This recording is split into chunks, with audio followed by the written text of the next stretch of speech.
From a network of highly secure top secret locations across South Texas, this is the Spurs Insider Podcast, post-NBA draft, pre-NBA free agency. We have a window here that may not be very big to talk about how your local Cagers roster looks at the moment. We are recording this on a Tuesday. NBA free agency starts on Thursday evening, Central Daylight Time. And for the moment, your Spurs are in the middle of a youth movement that just became more pronounced last week with the addition of 3 teenagers in the NBA draft. We'll talk about that. We'll talk about moves coming up. I am your host, Mike Finger, joined as always by beat writers Jeff McDonald and Tom Orsborn, and Express News sports editor Nick Talbot. Jeff McDonald, where should we start? I'll leave it up to you.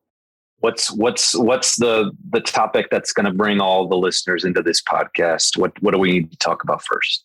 We need to talk about the travesty on draft day when the Spurs traded their second round pick for almost nothing. I mean, that's what all the Spurs fans want to talk about today, I think.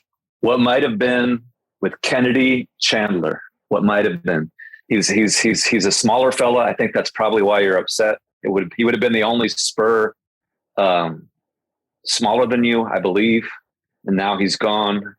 But I think, spinning this back to the last podcast, which was a week ago, I think my whole theory about how people don't come here for intel, that premise might have been thrown on its ear, because one of us, when I think Nick Talbot stepped in the middle of that podcast and put me on the spot and said, well, who are the Spurs going to take with the first round pick? I think the first name that I mentioned was one Jeremy Sohan of the Baylor Bears, and that's exactly what happened.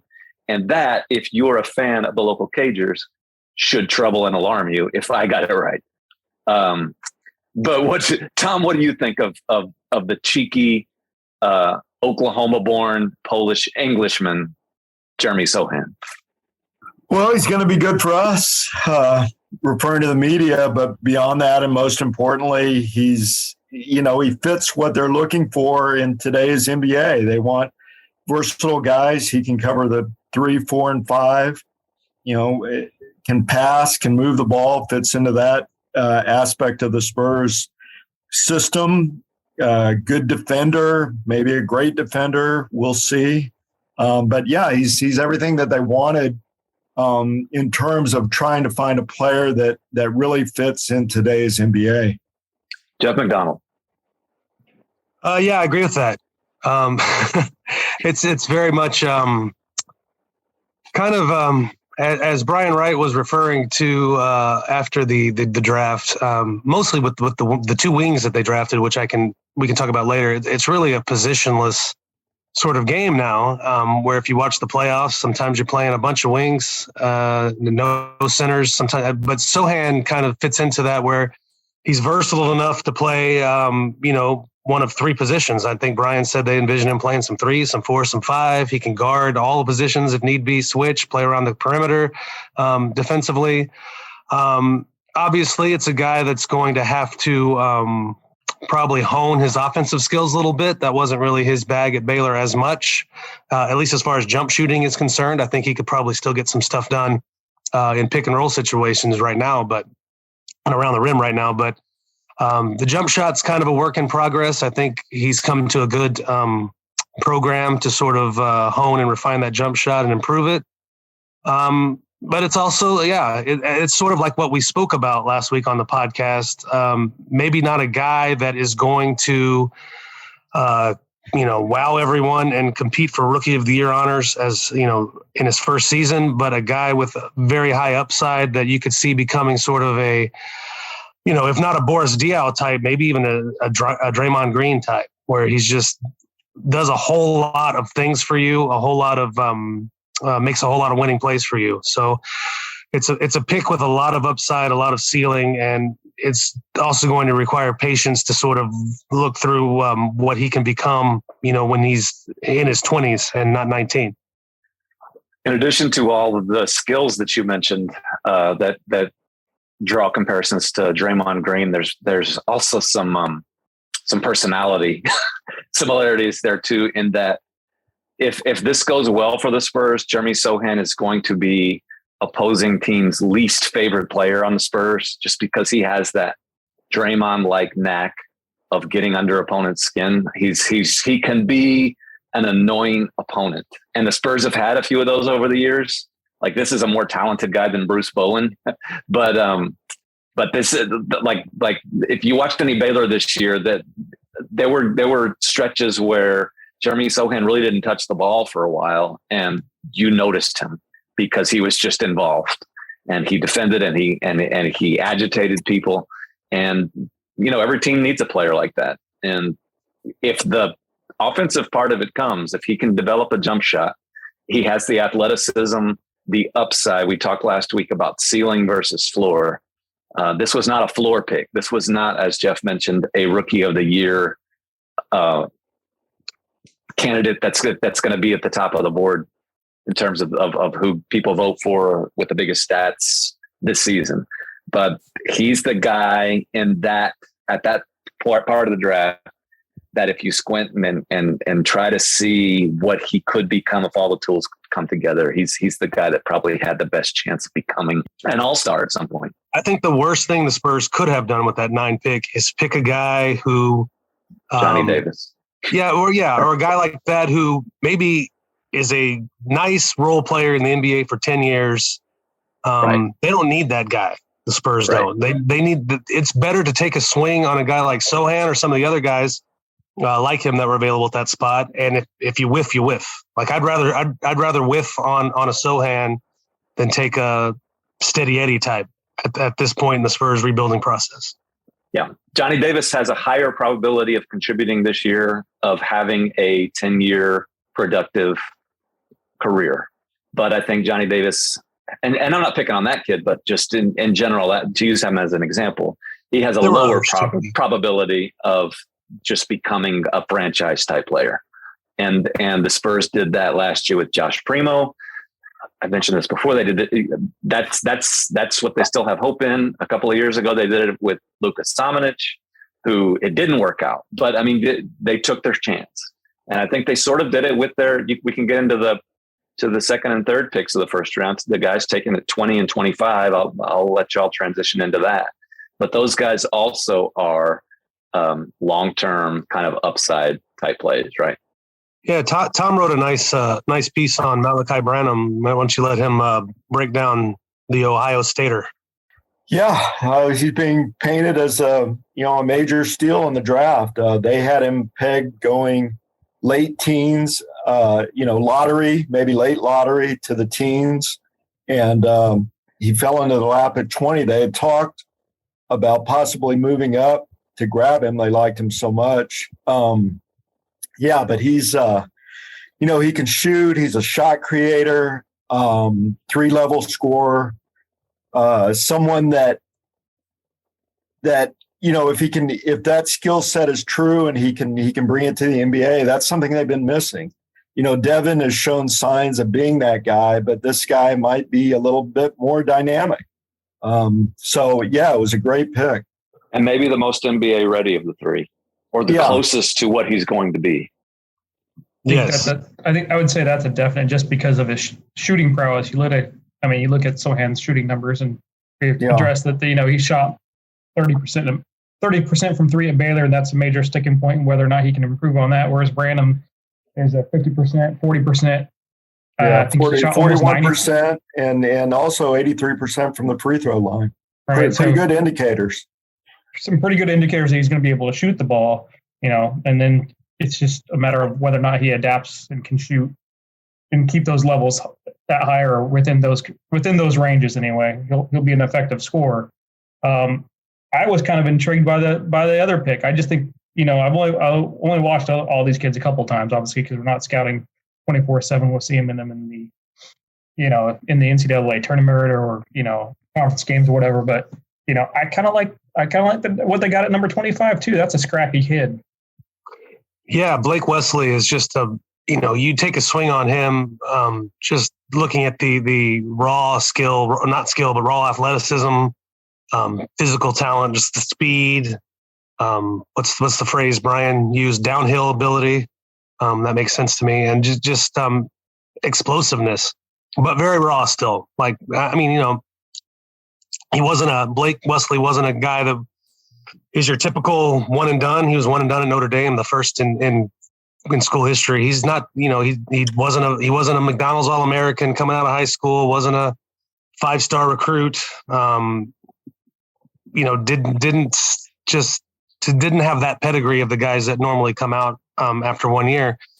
But you can see the physical skills, and if he could put the basketball part of it together, I think you're looking at a really intriguing guy with, again, a huge ceiling at number 25. I think of the three, and I don't think I'm going out on a limb here at all, of the three, he's the one most likely to spend the most time in the G League this season. Blake Wesley is. The other thing is the Spurs have done well with guys with 2 first names, Blake Wesley, Tim Duncan, Tony Parker. Like, that seems to work out for them. That's kind of Duncan and Parker.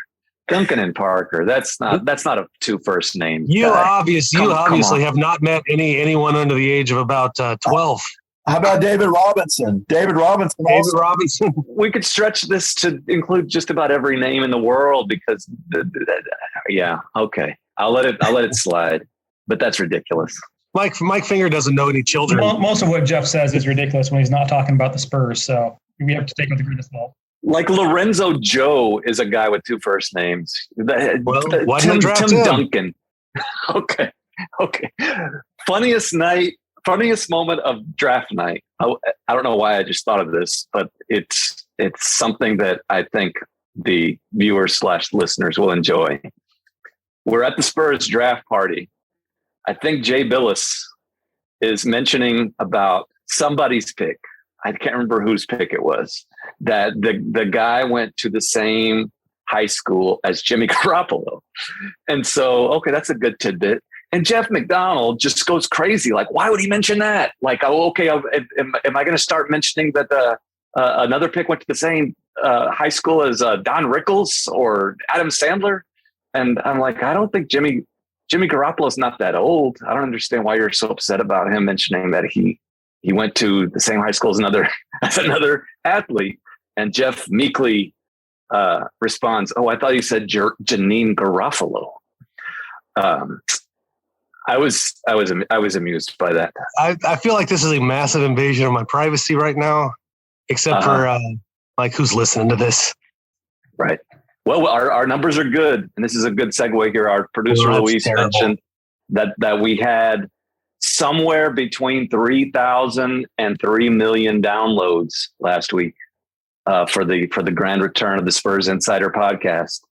Say that again. Somewhere between 3,000 and 3 million downloads. That's a huge spread there. Yeah, but it's true, and I think that just shows the rising popularity. That's like saying we had somewhere between 4 and 1 jillion downloads. That's also true. Also true. Who's going to refute that? Don Rickles, by the way, went to Newton High School in Queens. It was established in 1897, and it's still around today. Well, who's their best NBA player from Newton High School in Queens? Yeah. You don't know that off the top of your head?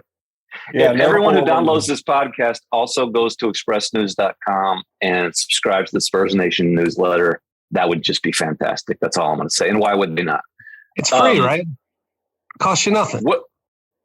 It costs you nothing to go to the site and sign up for the newsletter, but it would be helpful to get all of the insight from Tom Orsborn and Jeff McDonald and others. Like they're very reasonable online subscription packages. Oh, to the entire breadth of expressnews.com.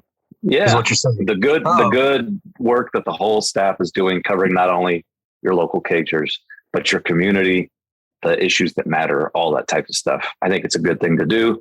Another good thing to do would be to segue into the saga that is Dejante Murray, his future.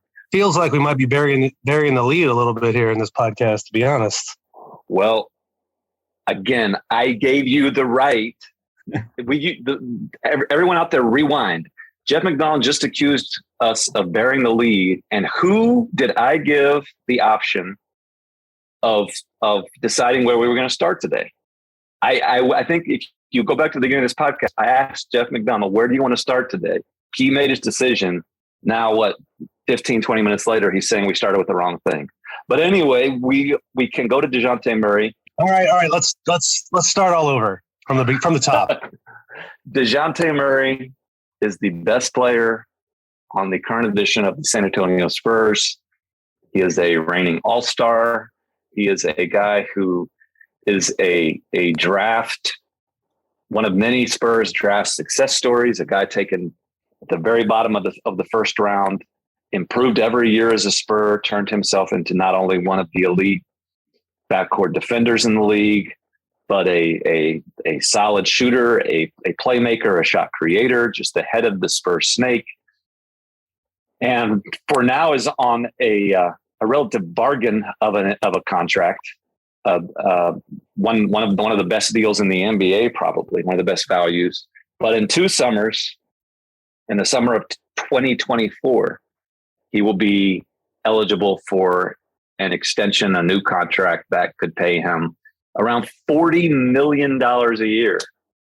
And those type of guys are, if you're going to pay somebody $40 million in the NBA, those are the guys who are either competing for MVP awards and leading teams into championship contenders, or they're kind of an albatross around the whole team's salary cap, and guys who kill your flexibility. And you know the names of those guys who are just clearly overpaid now. Let's name them. Russell.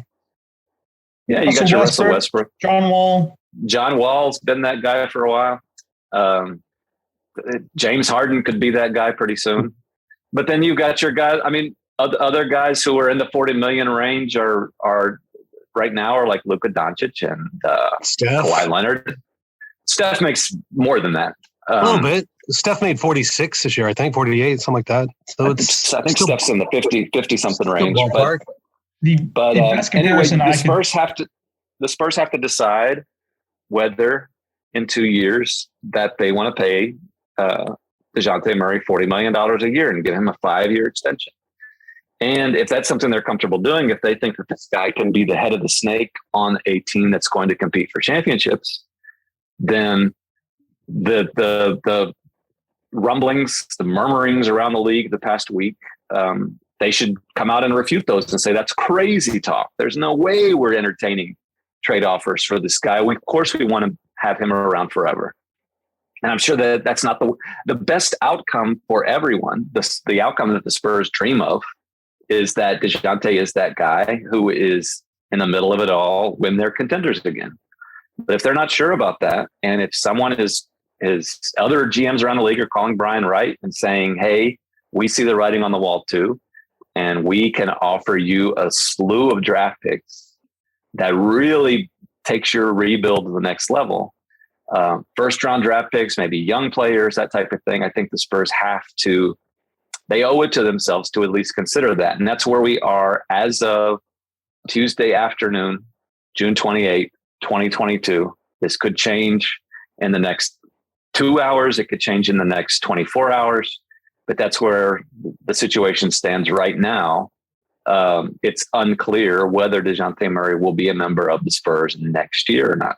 And I guess if the panel would like to weigh in on that, they can. I mean, I think the Spurs would be crazy not to at least pick up the phone when people call, and see what the market is like for him at this point in time. They also have some time too. Like you mentioned, you have 2 years before you really have to make a decision. But I think there's a manner of thinking that you're going to get a better deal now than you will when you're under the gun.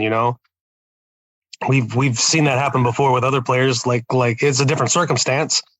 But Kawhi, when everyone in the world knows you have to trade him, the offers aren't as good as when it seems to be a choice. So I think this is a good time to start listening to offers. And if you hear get one that you think will kind of fast forward the rebuilding process with, like you said, young players and first round picks, and obviously you do that. You do that, but you don't have to pull the trigger in July either. Right. A couple of notes that I'd point out here.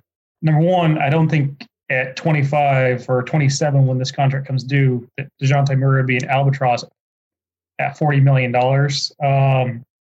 There are players in the league that are good number twos that make that just because of the economics of the league.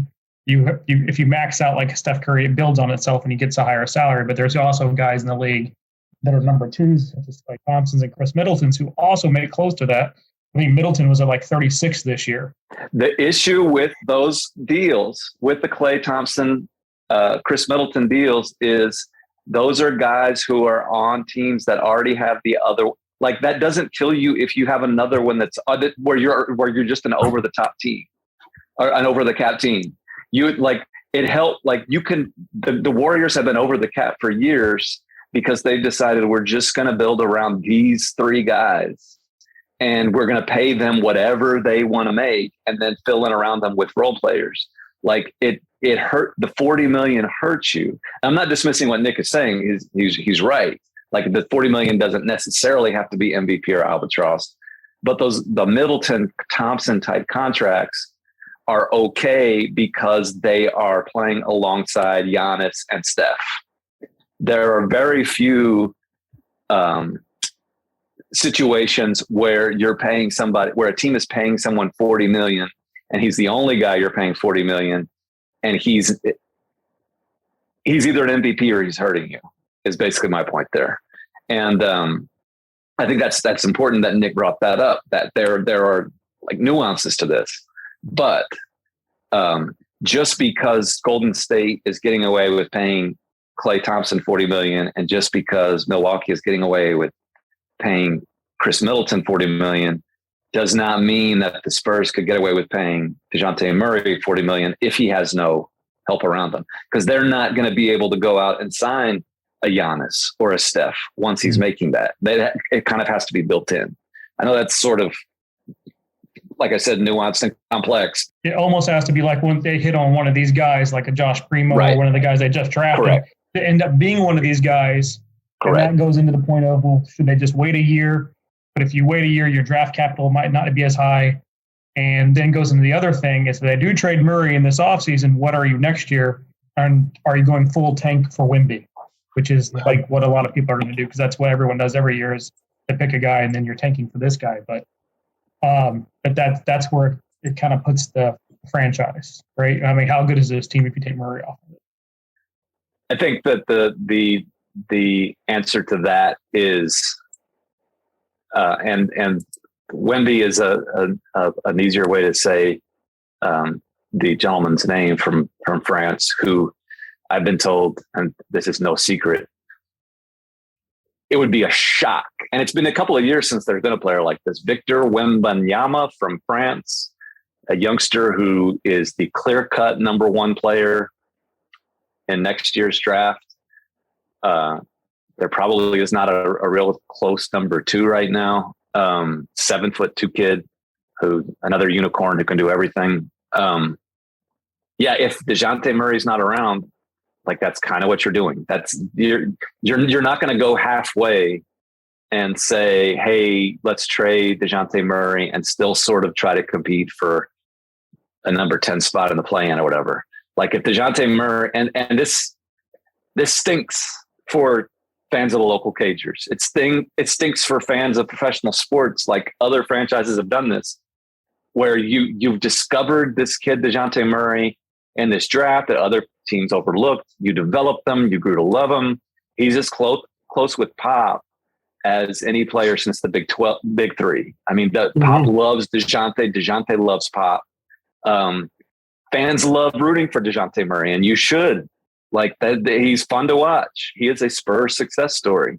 And it stinks that 2 years away from his contract being up, you have to have these discussions. You have to consider these factors.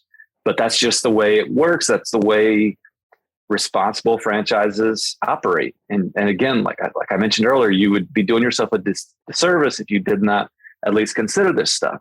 And sure, like, it wouldn't be the worst thing in the world to wait a year and see what happens. See if Josh Primo becomes a superstar, if Devin Vassell takes the next step, if any of these draftees come together. But then you run there's always a risk. You run the risk of, okay, is Dejante Murray's draft stock right now as high, or not draft stock, but trade value as high right now as it ever will be. And a year from now, if his trade value is lower, and if the guys around him don't become superstars, well, then you're thinking, wow, we missed a chance to add a bunch of first round picks and maybe increase our chances to get young Victor from France.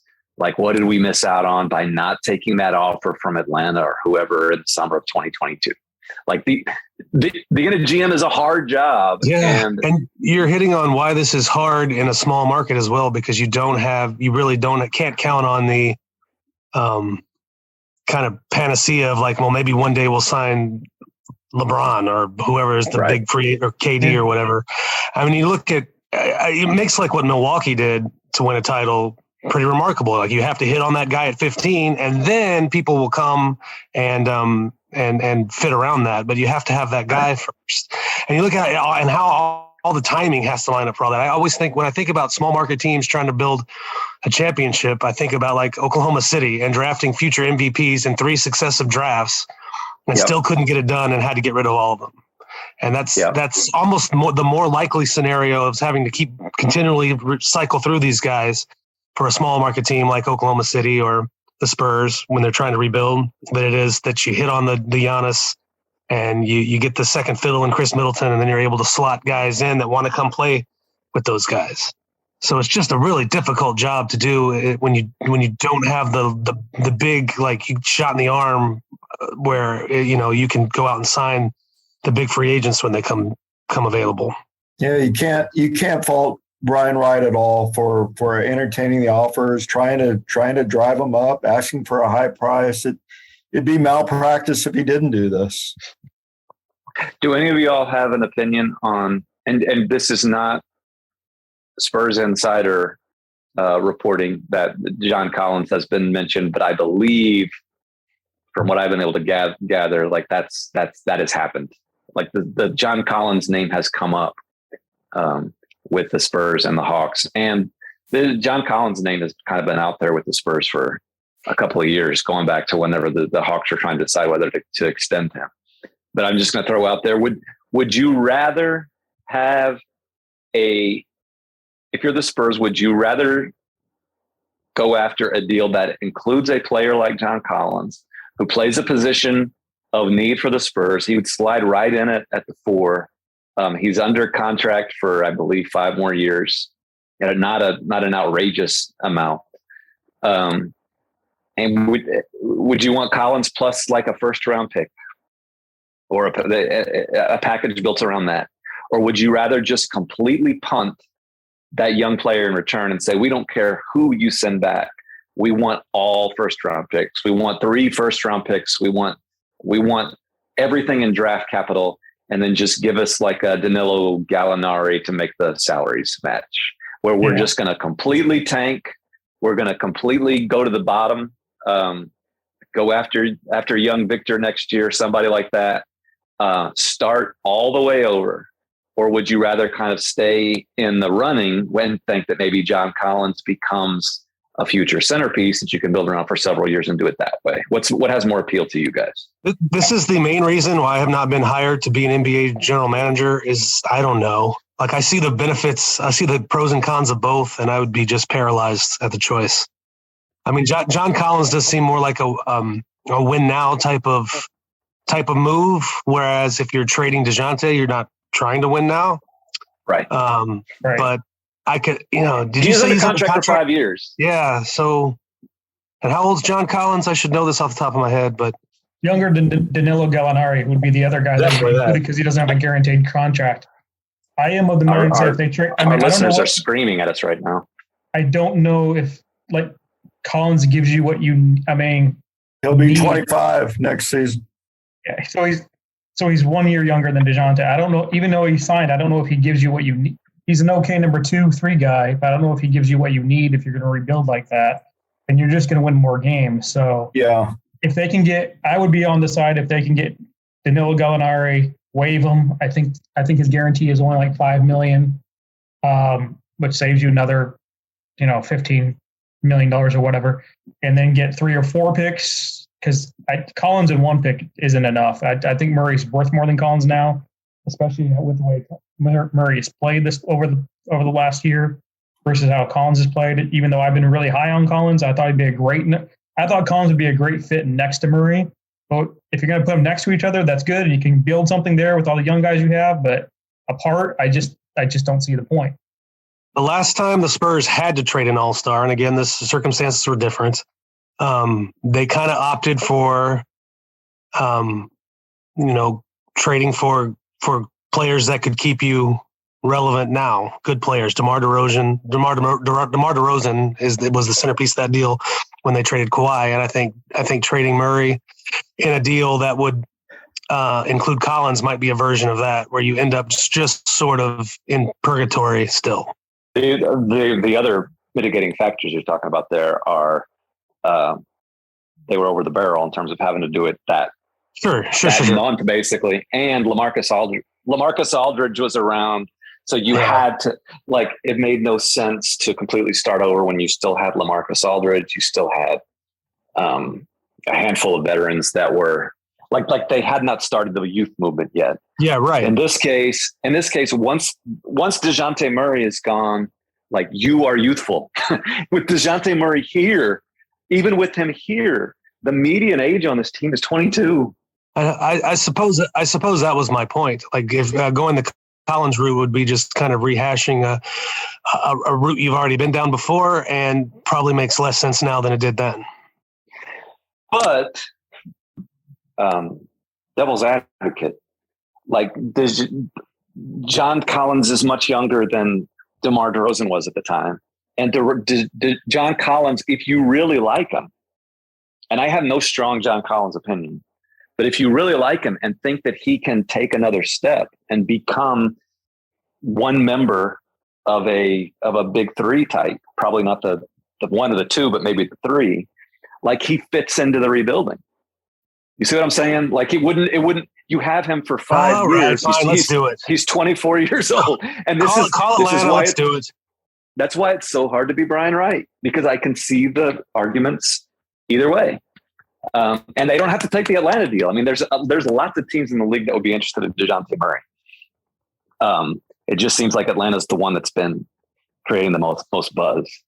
I think this is not to be aggregated. This is just gut feeling. I think that now that this is out there, and Tom Orsborn gave Brian Wright a perfect opportunity, if he would have chosen to completely refute the reporting about the Spurs talking about a Dejante Murray trade the other day after the draft. Brian Wright could have come out and said, if he wanted to, and said, there's no way we're trading Dejante Murray. All that reporting is ridiculous. He didn't say that. He said, we don't talk about trade talks. But, that I think if this was just completely made up, Brian would have said it. Why would you not? You want to keep your star player happy, right? Why would you not say, there's no way we're trading Dejante Murray? He didn't do that. I don't know how much to read into that, except for the fact that they know it's a possibility that they could be trading Dejante. You don't want to be on the record draft night saying there's no way, and even a year from now, he gets dealt. Correct. That's my point. If there was no way they were trading Dejante Murray, they would say there's no way they're trading Dejante Murray. I guess that's true, but that there's no way that they're trading nobody, if that makes sense. Everybody's available. It's for a price, In 2008, if there was reporting that the Spurs were talking to the Atlanta Hawks about Tim Duncan. I meant with this team in 2022, there's no way that nobody's not available on this Spurs roster. Correct. That means Dejante Murray, by definition, is available. Yes, that shouldn't be breaking news to anybody. Anyway, my point is, I think that if I had to pick one way or the other, I would lean towards Dejante Murray probably getting dealt this summer. This summer? Yeah. As part of his charm, it's nice to see Dejante not getting stressed about the whole thing with his social media posts. He seems to be having fun with it, which is part of his charm, I guess. And by the way, if he was convinced he was staying, I don't think he'd be having as much fun with it. Yeah, I guess my hot take was going to be I don't think that I don't think he gets the next contract with the Spurs. Like, I think he probably gets dealt sometime between now and when that's up. But you want to specify this summer. If your hot take is true that he's not going to get his next contract with the Spurs, You got specific. no, I'm saying if your hot take is true, if you believe what you just said, that Dejante Murray is not going to get his next contract with the Spurs, then the Spurs, the smart thing to do would be to trade him right now. His trade value is never going to be higher than it is right now. Am I wrong? I don't know. It might. Yeah, makes the All-Star team again next year. I don't know. Probably not, but then you're trading. Then the teams who'd be trading for him are only trading for 1 year of him instead of 2. It's a good point. I don't feel strongly, but I think it's 51-49. But if I had to pick the 51 side, there's just too much. Yeah, I can go with that. 51-49. Yeah, I can take the 51 side on that. I can see that. Anything else we need to get to? We've got free agency coming up, but it's kind of silly to talk about free agent targets when this huge elephant in the room hasn't been settled yet. I think the Dejante thing kind of determines everything. It feels like if you trade Dejante, you're signing almost nobody this summer. Because what would be the point? Did the draft spell the end of Lonnie Walker's time in San Antonio? It's okay.